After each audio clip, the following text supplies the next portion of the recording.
Qala al-mu'allif rahimahullah wa nafa'ana bihi wa bi'ulumihi fid dharain. Amin.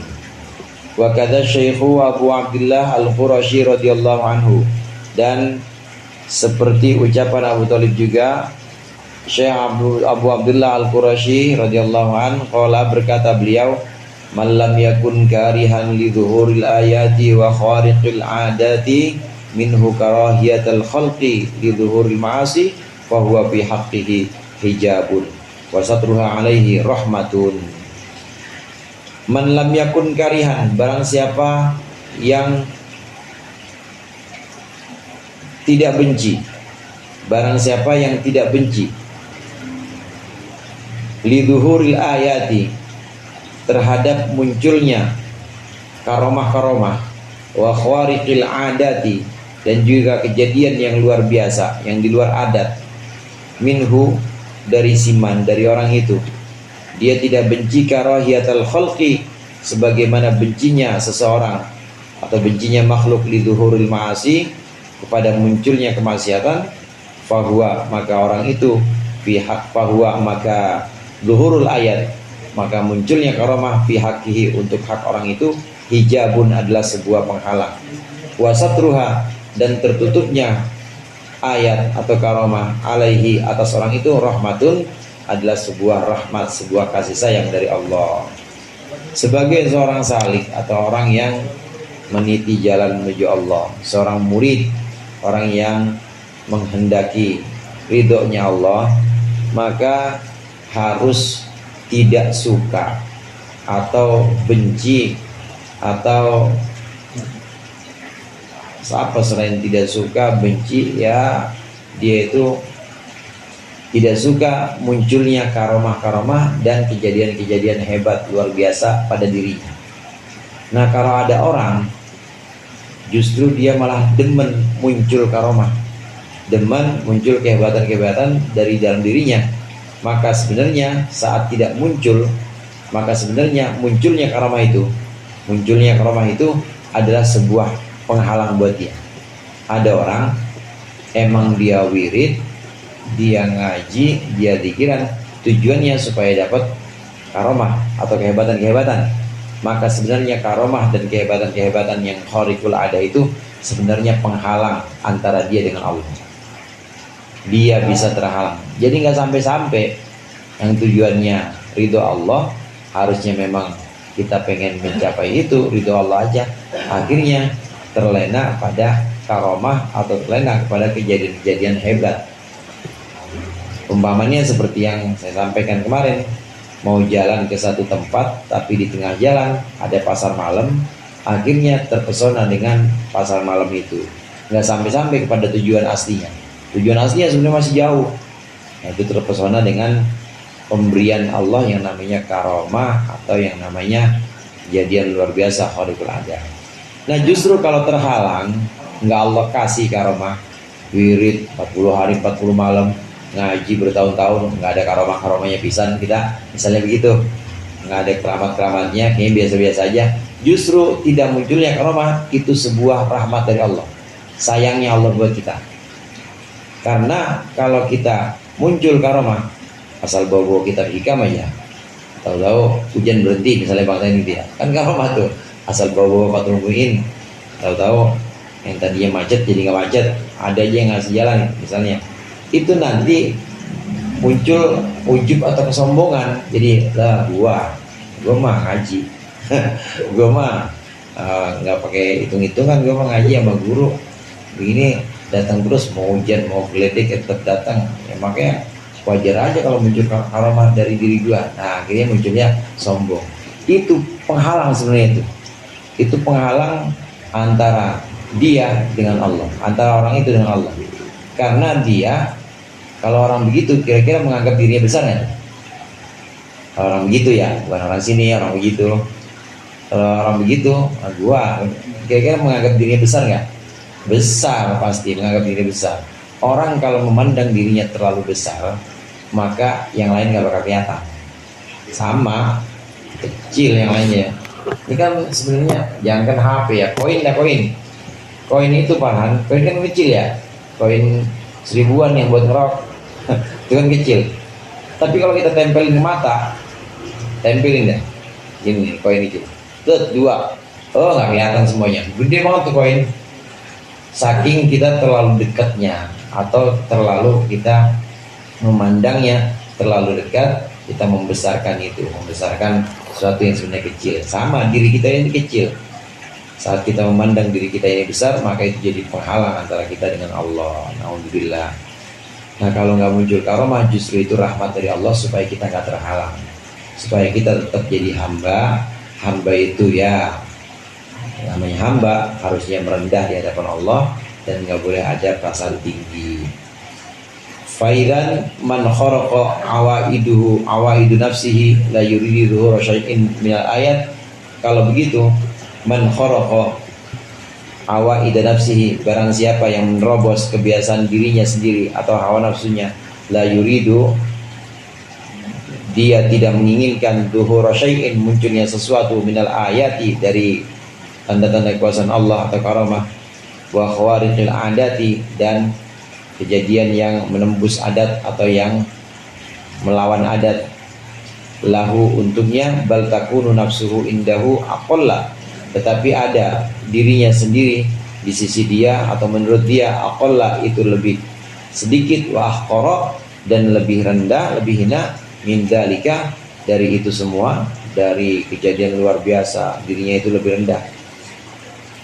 Faida faniya an iradatihi,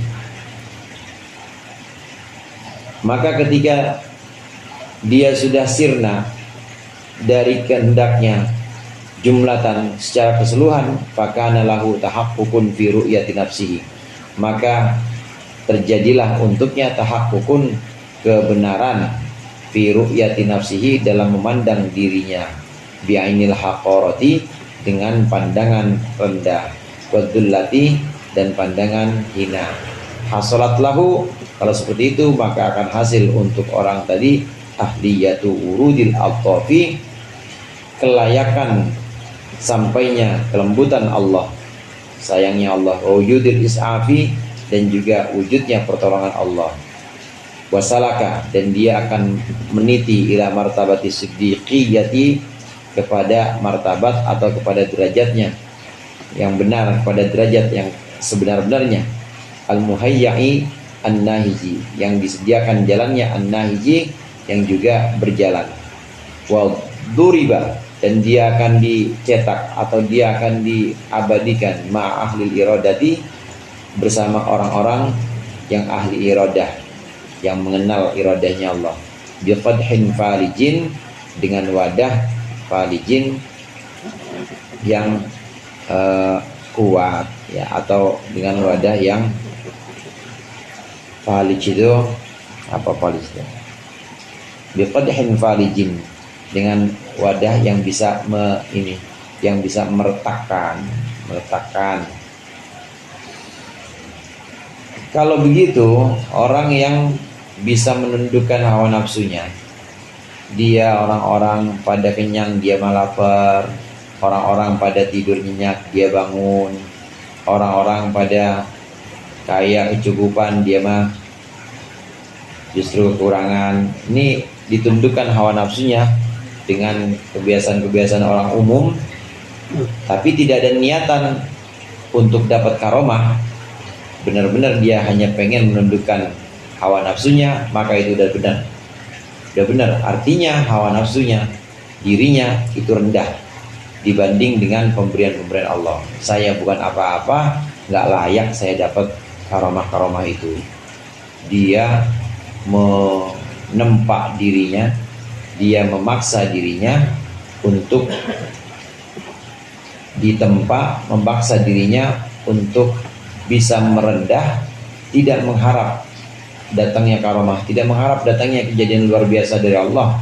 Kalau sudah bisa seperti ini, maka dia tidak pengen apa-apa, artinya sudah fana atau sudah sirna dari keinginannya, udah nggak ingin apa-apa, inginnya cuma satu, jadi hamba doang, inginnya hanya jadi hamba Allah yang rendah aja.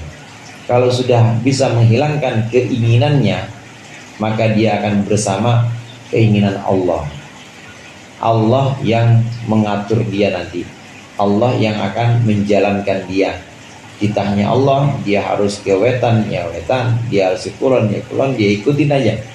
Dia akan sesuai dengan kehendak Allah. Orang yang seperti ini sudah benar. Dia sudah memandang dirinya ini rendah, memandang dirinya ini hina di hadapan Allah, ini sudah benar. Maka orang yang seperti ini adalah orang yang layak mendapat rahmat Allah atau sayangnya Allah. Dan pasti akan Allah berikan pertolongan orang yang seperti ini. Karomah-karomah, kejadian luar biasa yang muncul pada para wali itu memang nggak pernah diminta sama para wali. Wali itu nggak pernah minta. Para waliullah tidak pernah minta karomah. Tapi saking dirinya para wali-wali mulia ini ditundukkan dirinya, benar-benar dirinya itu ada pada tanah kerendahan di hadapan Allah, dia benar-benar merasa hina. Saking benar-benar hak dia sikapnya seperti itu, maka jadilah dia hamba yang sebenarnya. Hamba yang sebenarnya ini adalah hamba yang layak dapat pertolongan. Nah, kalau ada apa-apa langsung Allah yang turun tangan. Kalau ada apa-apa langsung Allah yang cover, langsung Allah yang backing. Jadi backingnya langsung Allah, backingannya pusat, backingannya pusat kalau kata Gus Idam. Udah di cover atau udah di backing langsung oleh Allah, karena memang dia udah serendah-rendahnya udah bersikap yang benar itu sebagai seorang hamba. Nah, inilah yang diharapkan dari pelajaran sufi, dari pelajaran semacam kitab hikam ini, yang diharapkan kita itu bisa memupus atau mengurangi keakuan kita, bisa menghilangkan nafsu, hawa nafsu kita, kemudian mengatur, ya, bisa mengatur, menundukkan. Jadi nggak punya banyak kepengenan rasa yang enak-enak itu mulai dikesampingkan dan mulai memandang bahwa kita ini memang hina, rendah di hadapan Allah, kita bukan apa-apa, kita ini hamba. Nah, kalau sudah seperti itu maka layak dapat pertolongan Allah. Nanti itu muncul sendiri dan itu bonus istilahnya, dan itu bukan tujuan. Orang-orang yang seperti ini, para wali yang mendapat karomah ini, justru ketika muncul karomah ini lebih waspada. Wah, jangan-jangan ini bisa menjadi penghalang antara saya dengan Allah. Jangan-jangan ini bisa membuat perjalanan saya yang harusnya cepat, tol, tahu-tahu gara-gara ada karomah di rest area berhenti lagi, nggak sampai-sampai. Atau yang harusnya bisa cepat sampai hadirat Allah, tapi gara-gara ada karomah jadi agak lambat. Malah curiga. Para wali jika mendapatkan itu malah hati-hati dan benar-benar waspada, khawatir kalau itu bisa menghalangi perjalanannya menuju Allah. Qala Syekh Abdul Abbas bin Al-Arif, asbahtu yauman mahmuman wallahu a'lam bishawab.